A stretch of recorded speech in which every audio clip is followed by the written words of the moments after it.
ఈరోజు మనం చెప్పుకునే కథ ఒక అమ్మ కథ.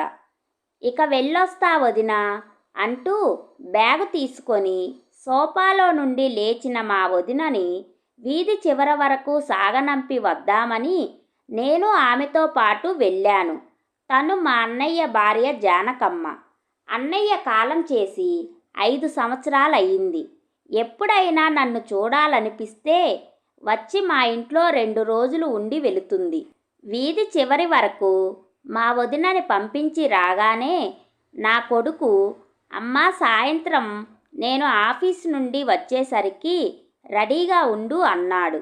నాకు అర్థం కాలేదు. మనం ఎక్కడికైనా వెళ్ళాలా, ఏదైనా చుట్టాల ఇంట్లో ఫంక్షన్ ఉందా అని అడిగాను. అదేం లేదమ్మా, నేను వచ్చాక చెప్తాను, నువ్వు రెడీగా ఉండు అన్నాడు. సర్లే అని ఊరుకున్నాను. ఈలోగా మా మనవడు మనవరాలు స్కూలుకి వెళ్ళారు. తర్వాత మా కోడలు కూడా ఆఫీస్కి వెళ్ళింది. ఇంట్లో రోజులాగే ఒక్కదాన్నే కొద్దిసేపు భగవంతుని సేవలో నిమగ్నమైపోయాను.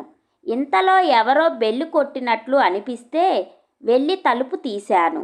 వచ్చింది మా అబ్బాయి రాజానే. ఏరా, ఇందాకే ఆఫీస్కి వెళ్ళావు కదా, అప్పుడే వచ్చావేంటి అని అడిగాను. దానికి రాజా, ఏం లేదమ్మా, ఆఫీస్కి సంబంధించిన ముఖ్యమైన ఫైల్ ఒకటి మర్చిపోయాను, అది తీసుకువెళ్దామని మళ్ళీ వచ్చాను అన్నాడు. సరే, టీ ఏమైనా పెట్టివ్వనా అని అడిగాను. వద్దమ్మా అన్నాడు దిగులుగా. ఏమైందిరా అలా ఉన్నావు, ఏదో బాధపడుతున్నట్లున్నావు అని అడిగాను. దానికి మా అబ్బాయి రాజా, ఏం లేదమ్మా, నువ్వు ఇక నుండి నాకు దూరంగా ఉండబోతున్నావు కదా అన్నాడు. అదేంటి అన్నట్లు చూశాను మా అబ్బాయిని. అసలేమైందిరా, పొద్దున బ్యాగు సర్దుకొని రెడీగా ఉండు అన్నావు, ఇప్పుడేమో నాకు దూరంగా ఉండబోతున్నావు అంటున్నావు. అసలేం జరిగింది చెప్పు అన్నాను. అప్పుడు దానికి వాడు చాలా బాధగా, అదేంటంటే సంధ్యకి నువ్వు ఈ ఇంట్లో ఉండడం ఇష్టం లేదు అంటుంది. మీ అమ్మకి ఈ మధ్య చాదస్తం బాగా ఎక్కువైపోయింది. నేను ఆఫీసు నుండి రాగానే పిల్లల్ని అలా పెంచాలి, ఇలా పెంచాలి, అది పెట్టాలి, ఇది పెట్టాలి అని పదే పదే చెబుతూ ఉంటుంటే నాకు చాలా విసుగ్గా ఉంటుంది. పైగా నెలలో 4-5 రోజులు ఆమె బంధువులమంటూ ఎవరో ఒకరు రావడం, మీ అమ్మ ఒక్కటే సరిపోదు అన్నట్లు వచ్చిన వాళ్ళు కూడా మన ఇంటి విషయాల్లో ఇలా కాదు అలా కాదు అని చెప్పడం. నేను మీలాగే పొద్దున వెళ్ళి సాయంత్రానికి ఇంటికి వస్తాను. ఆఫీసు నుండి ఇంటికి రాగానే మొదలవుతుంది మీ అమ్మ రామాయణం. ఇక నేను భరించలేను. నా పిల్లల్ని ఎలా పెంచాలో, వాళ్ళకి ఏం పెట్టాలో నాకు బాగా తెలుసు. మీ అమ్మ చెప్పాల్సిన అవసరం లేదు. మీ అమ్మ ఇంట్లో ఉంటే నేను మా పుట్టింటికి వెళ్ళిపోతాను అంటుందమ్మా సంధ్య అని అన్నాడు. ఒక్కసారిగా నా నోట మాట రాలేదు. కళ్ళ వెంట నీళ్లు ధారలై కారుతున్నాయి. నేను మీ మంచి కోసమే కదా చెప్పేది. పిల్లలు అంటే నాకు ప్రాణం. వాళ్ళకి భవిష్యత్తులో ఎలాంటి కష్టం రావద్దు అనే కదా మంచి చెడు చెప్పి పెంచాలి అని చెప్తాను. దాంట్లో సంధ్యను బాధ పెట్టే విషయం ఏముంది అన్నాను. నేను మాట్లాడే మాటలు మిమ్మల్ని బాధ పెడితే ఇక నుండి నేనేమీ మాట్లాడను. నా నోరు అదుపులో పెట్టుకొని ఉంటాను, సరేనా అన్నాను. అయినా సంధ్యకి నువ్వు సర్ది చెప్పలేదా? అమ్మ ఏది చెప్పినా మన మంచికేనని నేను చెప్పి చూశానమ్మా. మా ఇద్దరికీ ఈ విషయంలో చాలా రోజుల నుండి గొడవ జరుగుతూనే ఉంది. ఇన్ని రోజులు తనే సర్దుకుపోతుందని ఎదురు చూశాను, కానీ సంధ్య మారేలా కనిపించడం లేదు. అందుకనే మేమిద్దరం నీ విషయంలో నిన్ను అడగకుండా ఒక నిర్ణయం తీసుకున్నాం, నిన్ను అనాథాశ్రమంలో చేర్పించాలని. రాజా మాటలకి ఒక్కసారిగా నా గుండె బరువెక్కింది.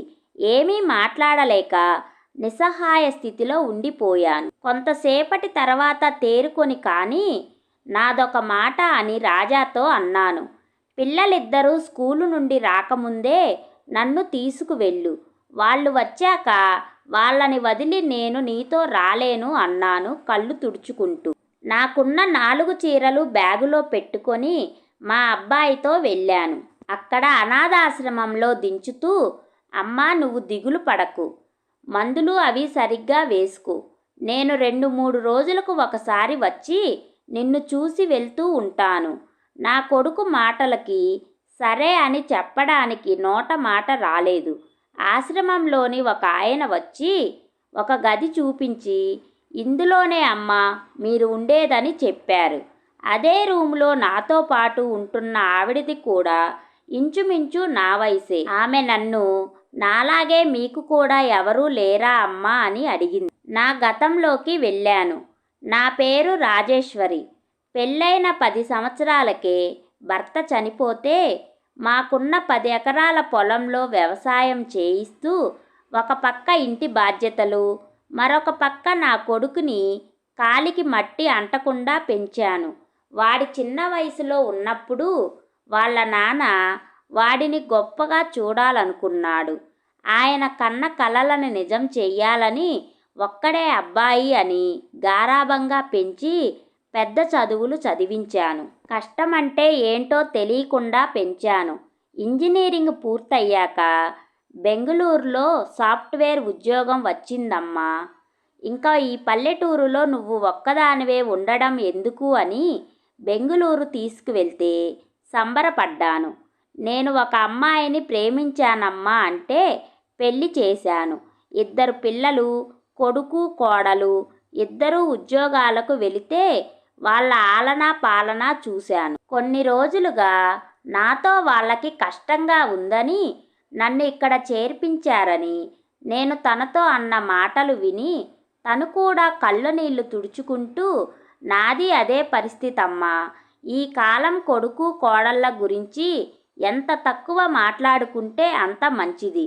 పెళ్ళికి ముందు వరకు అమ్మా అమ్మా అని కొంగుచాటు బిడ్డగా ఉండే కొడుకులు పెళ్ళయి భార్య రాగానే అప్పటి వరకు కనిపెంచిన తల్లి ప్రేమ వాళ్ళకెందుకు గుర్తుండదు అన్న ఆమె మాటల్లో నిజం లేకపోలేదు. కాసేపు అయ్యాక ఇద్దరం అనాథాశ్రమం అంతా తిరిగి చూశాం. పచ్చని చెట్లు, ఆహ్లాదకరమైన వాతావరణం. నాలాగా ఎంతోమంది పిల్లలు వదిలేసిన వృద్ధులు బాధతో ఎవరూ లేని అనాథల్లాగా ఆశ్రమంలో జీవితం గడుపుతున్నారు. వాళ్ళందరినీ చూసిన నా కళ్ళల్లో నీళ్లు తిరిగాయి. నాపై నాకే జాలి వేసింది. ఇలా కొన్ని రోజులు గడిచిపోయాయి. 1-2 సార్లు మా అబ్బాయి రాజా వచ్చి చూసి వెళ్ళాడు. తిరిగి తనతో తీసుకువెళ్తాడని ఆశపడ్డాను. కానీ అలాంటి మాటేమీ వాడు మాట్లాడకపోయేసరికి ఇక నా జీవితం ఇంతే అని బాధను దిగమింగుకున్నాను. కొన్ని రోజులకు వాడు పూర్తిగా రావడం మానేశాడు. వాడి దగ్గర నుండి ఎలాంటి ఫోన్ కూడా రాలేదు. ఒకరోజు ఆశ్రమంలో పనిచేసే ఒక ఆయన ద్వారా తెలిసింది నా కొడుకు కోడలు అంతా అమెరికా వెళ్ళారని. అప్పుడు అర్థమైంది నేను వాళ్ళ కలల ప్రపంచానికి అడ్డుగా ఉన్నానని, నన్ను అనాథాశ్రమంలో వదిలేశారని. ఇక వాడు నన్ను చూడడానికి వస్తాడనే ఆశను పూర్తిగా వదిలేసుకొని నా మిగిలిన జీవితమంతా ఈ ఆశ్రమంలోనే అని నా బరువెక్కిన మనసుకు సర్ది చెప్పుకున్నాను. టెక్నాలజీ అని పరుగులు తీస్తున్న నేటి సమాజం ఆ టెక్నాలజీకి కారణమైన మనిషికి జన్మనిచ్చిన తల్లిదండ్రులను మాత్రం అనాథాశ్రమాలకే పరిమితం చేస్తున్నారు. Thanks for watching. ఈ స్టోరీ గనక మీకు నచ్చినట్లయితే ప్లీజ్ లైక్ చేయండి, షేర్ చేయండి. మరిన్ని మంచి మంచి కథల కోసం మా ఛానల్ని సబ్స్క్రైబ్ చేసుకోండి.